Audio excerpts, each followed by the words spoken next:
All right, this F1 with Source from the Sofa. We're going to talk Las Vegas Grand Prix. Jaeson was there for qualifying and got to check out the race in person. I was watching it from the jacuzzi with a few guests and some tequila. So that was a lot of fun. Aaron, I presume, was home. Yeah, I was home, man. I was Nice. home. Nice. But fun stuff, or not really fun stuff, actually, because I'm pretty perturbed that I was at a Friendsgiving thing yesterday, and I was wearing a McLaren hat. I was actually wearing the McLaren hat there, and so I was like, "Oh, your boys cheated this weekend." Like, they didn't fucking cheat, all right? Like, like it started like this big conversation I wasn't ready to get into, and then they start breaking down like the Las Vegas Grand Prix and all that stuff. But Lando Norris was second, Piastri was fourth. They got DQ'd. What was it, like 4 or 5 hours after the race? By the smallest margins, but from what I hear, it's actually a pretty big margin, pretty noticeable on an F1 car, especially when things are like that tight. Fun race, so it was some drama in the first lap where Norris tried cutting off Verstappen, went a little right on the next turn. Verstappen took advantage, and then never looked back after that. You had Russell have a great race, which you guys predicted. Antonelli had a great one as well. Rome, we did throw that out. Obviously we had the podium right when it was Norris, Verstappen, Russell. The order kind of wrong, but those three guys. Yeah. But we did point out, Jaeson and I, towards the end, don't keep an eye on Kimi. Maybe 2 Mercedes would get on the podium. That would have been a big cashing ticket if you had that, because I believe the odds would have been pretty good on that one. Could you bet on who gets on podium? Like, yes. Just like kind of like horse racing? Yes. Yep. The odds aren't great if you're betting the favorite, because obviously Jaeson got plus money before the race on Russell to win. Like, Russell to get podium was like you had to bet like 200 to win 100. Like, when I saw the initial odds, like Norris, like Russell, Norris, and Verstappen were all favored to get on the podium. Well, Antonelli did get on podium, but post race, thoughts on the race overall? What happened? Drama. By the way, Vegas looks like they're renegotiating, extending that race out to 2039 at least, to kind of input some permanent infrastructure, so they're not spending as much money putting up and tearing down the track. So that might get finalized in the next few months. That's been picking up steam. Vegas, I was on X a lot. It seems like most of the Vegas residents don't like F1 being in there because it kind of shuts everything down. Like, we've heard mixed reports. My friend, who's a somm at one of the best restaurants in San Francisco, she said once again it was popping. They sold the most bottles of champagne all year round for this event, even more than New Year's. They have rappers and everything else come around, or like any like Raiders game or whatnot. So people still go to Raider games, Rome? Yeah, they're still busy, I guess. Okay. All right. I'm just they're busy. Aaron, there was a lot of Cleveland Browns fans in town, I'll be honest with you. I was there and say, yeah, playing a little baccarat and blackjack, with some Cleveland Browns fans in town. And Aaron was right. Daddy Dion, as Aaron called him, he was in town. And I told you the Browns were cash. I told you they were cash, man. That was one game I cashed this week in Rome. Daddy Dion came through for me. So initial reactions from Las Vegas, Jaeson. Yeah, I mean, I'll be honest with you. It's the type of race. I was there in person. It was exciting and exhilarating, but probably on TV, I'll say the race was probably a little boring. Beyond like really the first lap, wasn't much there. A lot of chaos going to that first turn. I was with a bunch of my friends who are not F1 fans, and really, explaining to them what was kind of going to go on before the race and during the race. And I said, basically, hey, it's into the first turn. There's going to be cars taken out. It's such a quick start into a quick break, hard, basically U-turn, and a lot of guys jockeying for position. That's what it was. So the Lando move, I think, was, wasn't the right thing. He tried to basically he basically tried to kind of do what Verstappen does, but obviously didn't do it as well as what he would have done. I think the better strategy was allowing Verstappen to, if he got the good start, let him have the inside line. Lando could have stayed on the outside around turn 1 and turn 2, been wheel to wheel with him going into kind of the bend, down that second stretch, and really just, be head to head as he was kind of with George, really. And then George had a heck of an overtake, coming out of 3 as they were going wheel to wheel at that point. So I think it messed up there.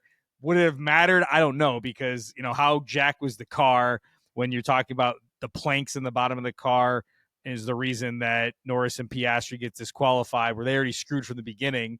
So was all that for naught, because was a 20-second gap between Verstappen and Norris by the first and second end of the race, because Norris had to lift and coast, just to make sure they weren't wearing anymore in the bottom. So 9 millimeter limit on this thing, and it was like at 0.12 on the front and 0.07 on the rear.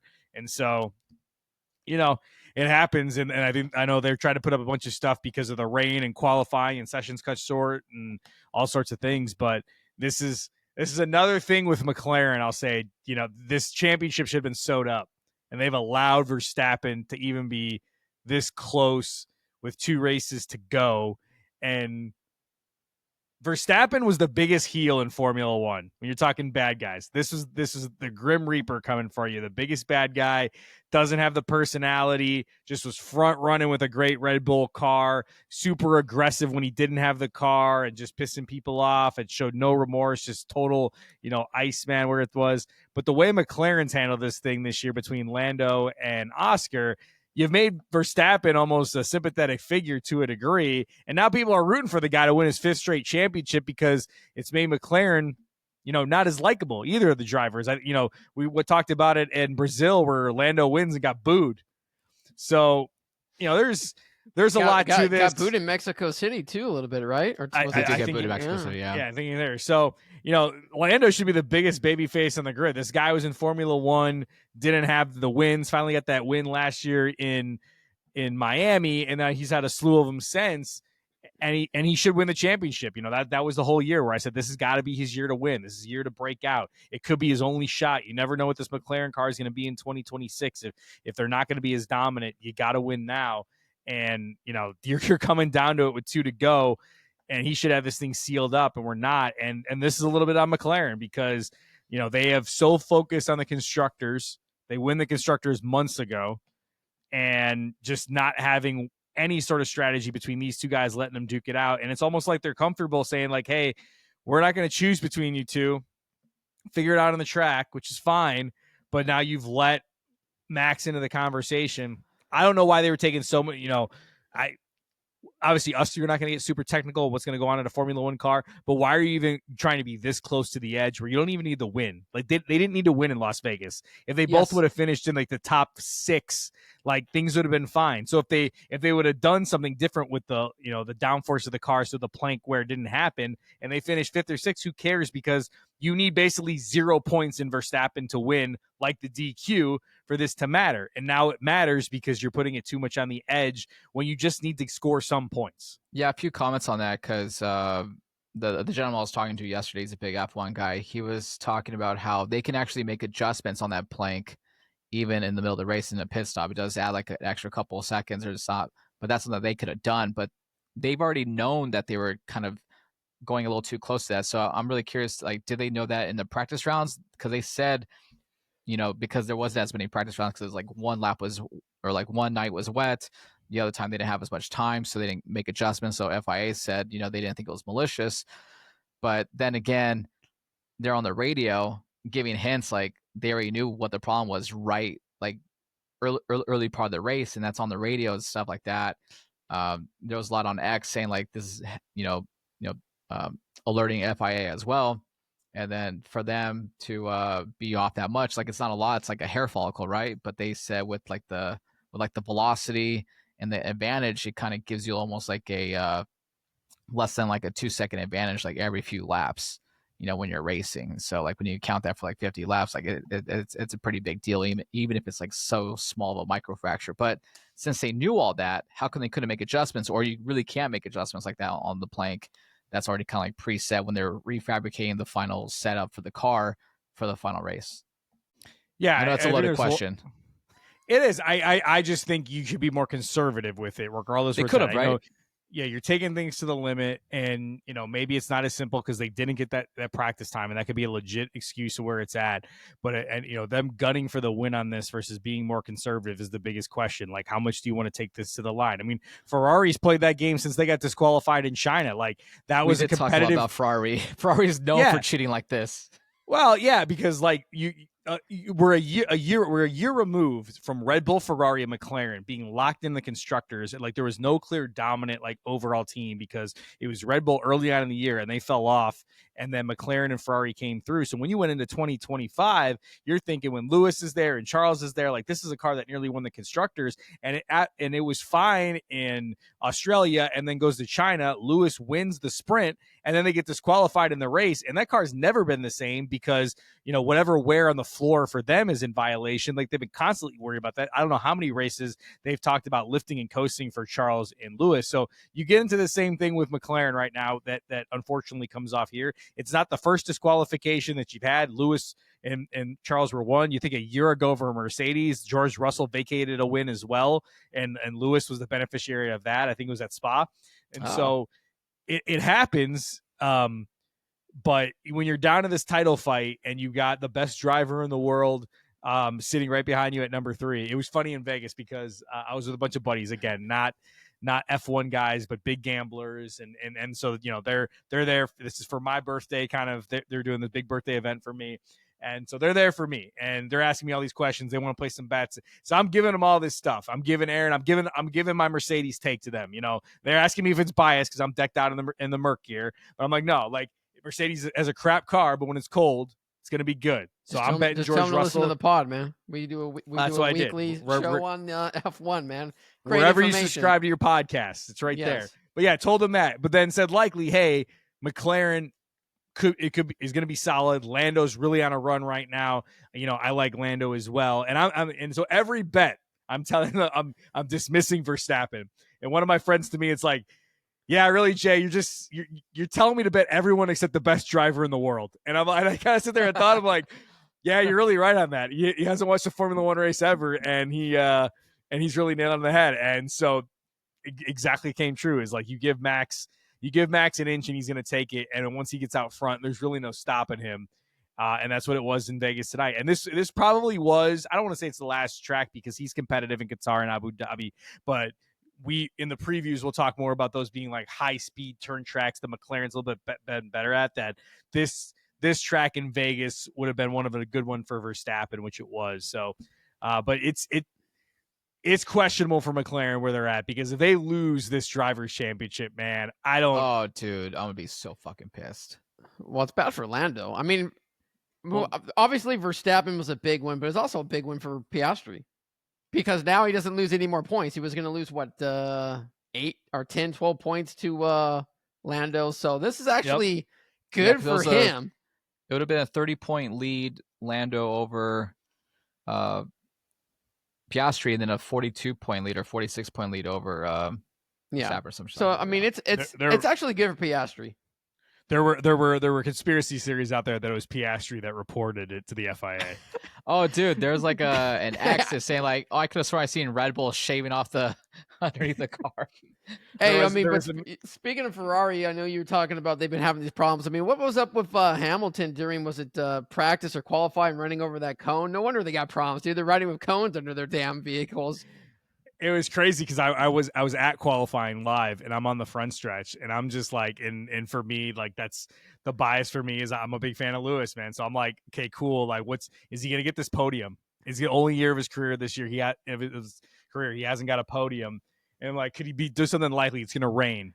He's one of those veteran drivers like him, Verstappen. Like, these guys thrive in some of these rainy conditions. I'm like, all right, maybe I went to the British Grand Prix last year. Was rainy conditions. Lewis won. It was such an unlikely victory for him. I'm like, okay, maybe something special's coming in. And I'm sitting there just qualifying, and the rain's coming down, and these guys are running the wet weather tires. And, Aston Martin smartly was the only one that put on wets to just start the session, and everyone else ran intermediates. And I'm like, holy crap, teams are wasting time. And Lewis is just in the bottom 5. I'm like, what the hell is going on? And then there was all these yellow flags going on because guys going off the track. Yeah. And so initially when Lewis got the bump, I'm like, oh man, like it was a yellow flag in his sector. I think he had to pull off the gas, so he gets hosed. And then my dad's texting me, and he's like, yeah, he hit a cone, and it was under the car. And they couldn't get it off. I'm like, oh my god. Yeah, man. I mean, I watched qualifying because it was actually at a reasonable time, because usually qualifying's at whatever times they have in the mornings of. So I watched it, and even Leclerc, like his engine went dead. Like literally, dude was just coasting to a stop, and then had to reset it for luckily these things you can reset. So he's over here pushing all these buttons, and then finally, like 10 seconds later, he gets going. I'm like, Jesus, Ferrari just can't get out of their own way, man. Even when they are quiet on the comms, they can't get out of their own way. Quick question, Jaeson. The guy I was talking to yesterday, he said Ferrari has a history of cheating, and he was telling me about this like fuel thing that happened like a few years ago, where there's like a cell or something like that, and like Ferrari like learned how to like beat it, where they were putting like extra stuff to gain an advantage, and then they got caught. Isn't that called, was it Nas or something from F1 or something? I will say, Rome, not getting the technical of that specific, I will say Formula One overall is like it's just a lot of cheating. Rome, I mean, Rome, what's the old saying? If you're not cheating, you ain't trying. Yeah, I guess so. Everyone's looking for an inch, bro. You think about like what the sport is, and it's about technology and advancement and finding like these, fractions of a second to be able to shave off time. No pun intended for shaving off plank wear on the McLaren, but yeah, I think when you're coming to innovation and different things like that, like you're looking at a rule book and you got a guy basically studying it. Okay, what can I do, and how can this BS be along the rules? Like, I've recommended this to you guys a couple times. Keanu Reeves did a Formula One documentary on Hulu. It's called about Braun GP. And it was a Formula One team for 1 year. They're actually the inception of Mercedes is Braun GP. Like that's what the Mercedes team turned into, and they won the world championship their 1 year in existence. And the entire first part of their season was basically stuff they did with the wing and the tech they had for the wing that gave them this competitive advantage that the other Formula One teams took them to court over during that in the middle of the season for where it's at. So I think these allegations, like, obviously are kind of always there of what they can do. I think that's just where they queue and take it to the limit. I mean, there's always that stuff with Formula One. Is it called Braun, the Impossible Formula One story? Yep, that's it. Okay, sweet. Great. It's a great watch. I would give it a watch. Like, really, I mean, just background on Formula One a little bit. Braun was part of the Ferrari team that gave Schumacher in the Ferrari era. Like, he was a big guy behind that. So great doc. But yeah, I wouldn't say it's exclusive to Ferrari, Rome. I think it's everybody, but I think Ferrari's going to have an interesting off season. I did see, I will say it's an unsubstantiated report, but I know it's been around there for a little while about Charles Leclerc's season, and there was a rumor out there today that he's going to sign with Aston Martin in 2027. And, his decision isn't final, but he'll make a decision with the first like 3-4 races of the year. And he looks like he would be on Aston Martin. Potentially. This has been a Ferrari guy through and through, man. It's he's a young kid who grew up in Monaco that his dream was to be Ferrari, and he spent 1 year at Alfa Romeo and then went straight to Ferrari and has been kind of like their guy. They signed him to a long-term contract. But Aston Martin, that team, ton of money to get into the top four isn't there. Rumors are Christian Horner potentially could be tapped to be team principal this weekend too. And so they're building something at Aston Martin and a lot of financial backing through the senior Stroll, the billionaire who owns the team, not Lance, but his dad, Lawrence Stroll. So a lot going on. Not official that he's going to Aston Martin, but the rumors are out there. So you'll see a lot of drivers giving the evaluation of what that 2026 car looks like, because if Aston Martin's got a good car and Ferrari's got a crap box again, you're going to see, or, whoever's got the most ideal situation, the drivers who want to go to. So we'll talk a ton of that in the summer. But Vegas Grand Prix, I think, big win, obviously, for Max. McLaren, it's going to be interesting. You got a sprint race in Qatar this weekend, along with the actual race in Qatar and then Abu Dhabi. So they gotta show up and just get points and not let Max run away with this and don't have any mistakes. What time we got the race this Sunday? Is it this Sunday? I was just looking at it. 8 a.m. Okay, and then the next one, the following's 5 a.m. Gives me good reason to not overeat on the Thanksgiving stuff.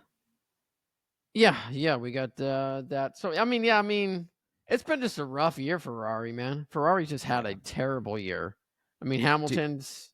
No one at Ferrari seems like they're having fun. Like the other teams, like at least at some point in the year, Hamilton, they've had guys that have overachieved and like happy. Like Ferrari's is like somebody like a coworker that goes to work every day and just tells you how much they hate their job but haven't left there yet. That seems like the Ferrari drivers to me. That's what my job tried doing to me. Yeah. So that restaurant, the last one. Do you think so? Like, it was a funny quote from Hamilton. He doesn't want to race anymore this year. Like, he can't wait for it, for the season to be over. But as far as back to the McLaren thing, do you think they knowingly tried just getting a slight competitive edge to kind of steal this one to seal the deal, or it was just like a miscalculated, thing? I think it's probably a miscalculation in where they're at and just trying to get any edge possible. I don't think there's any malicious intent for it. And I think overall they just know they're trying to get the fastest car out there. Probably didn't get all the data that they wanted to and realized they made a mistake. It's a tough track. You think about the street circuits, regular cars are driving on portions of this circle during the day, and then we shut it down, to put, there. And then it was raining, the rubber wasn't on the road, and a lot of different things were happening. So the conditions, weren't the best when it came to stuff for the car. So I don't know. I think you call into question probably stuff every day with or every race with some of these Formula One cars, but it's just a bad look given where you're at in the championship. It seems like from what reading, most of the drivers there do not like the Vegas Grand Prix. Like it's the most disliked track of all of them on the schedule. It is, which I'm very surprised about. That's crazy. Roe mentioned, but this is 100%. And I was talking about this with my buddies and stuff. This is a race Formula One wants. Yes. And Liberty Media Group, American company that owns, Formula One, they want this to be a big deal. And literally the celebration's 45 minutes after the damn race. I'm like, golly. I mean, 100%. They got show after show after show before they even get to the podium.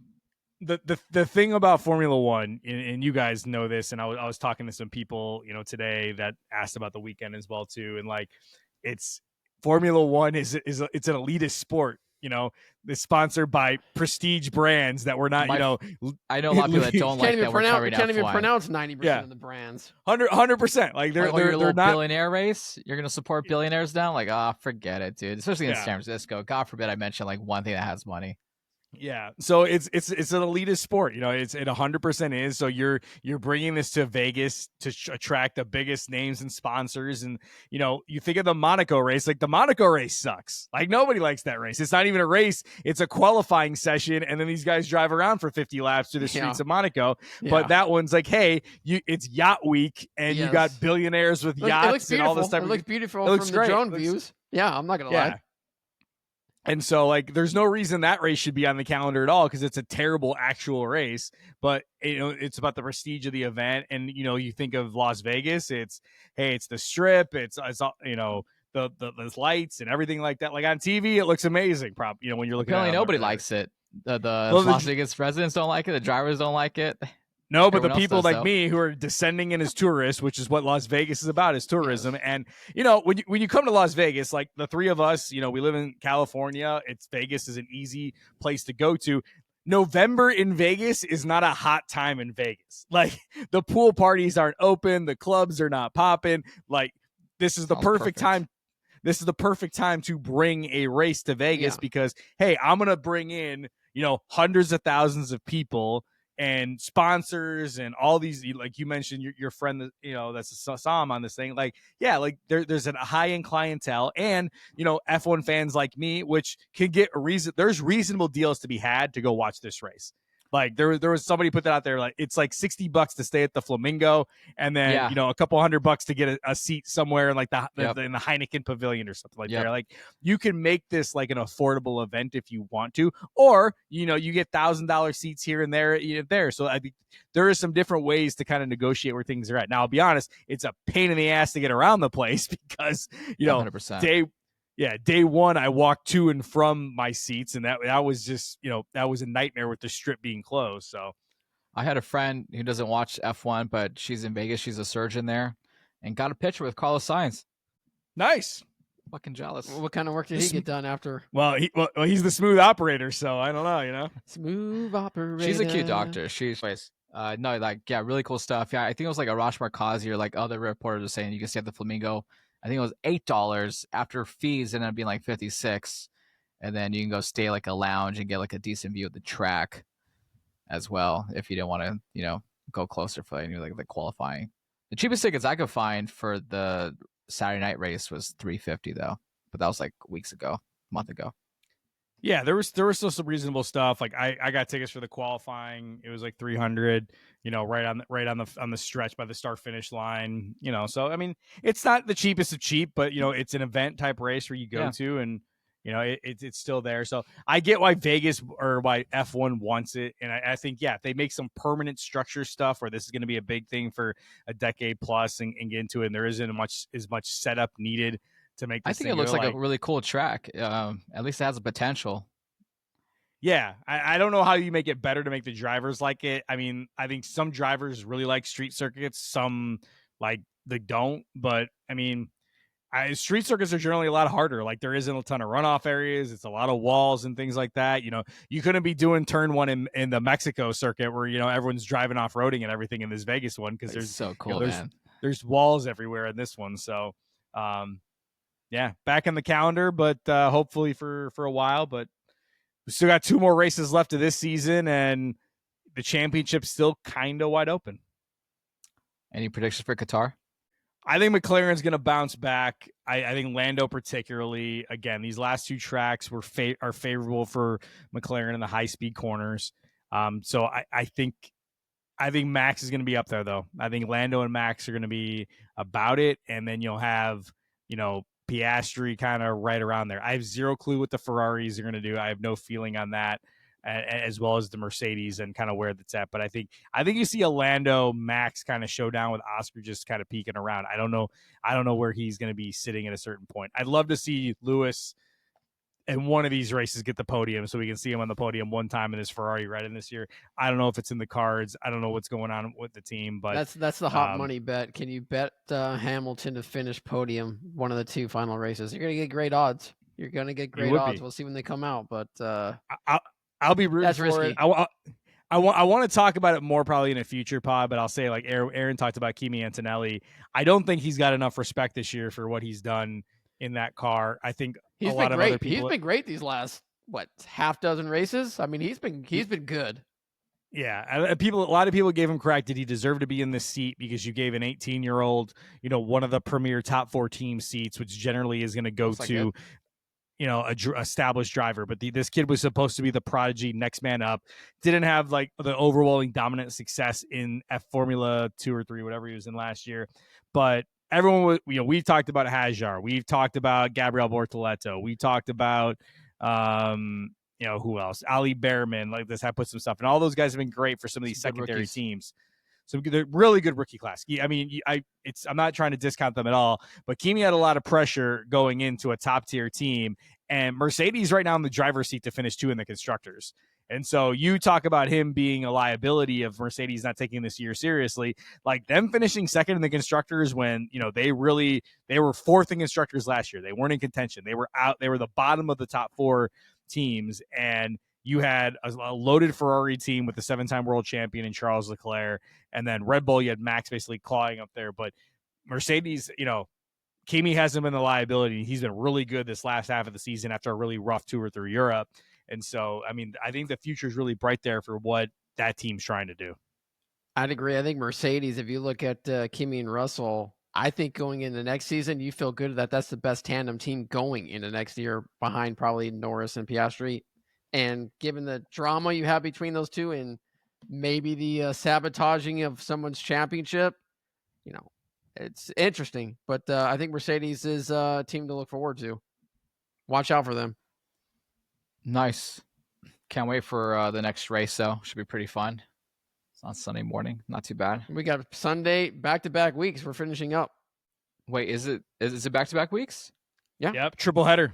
Oh wow. All right. Cool. I dig it. I'll do it then. F1 Las Vegas Grand Prix in the books. We'll see how the McLarens respond to the double DQ and guitar. We're out.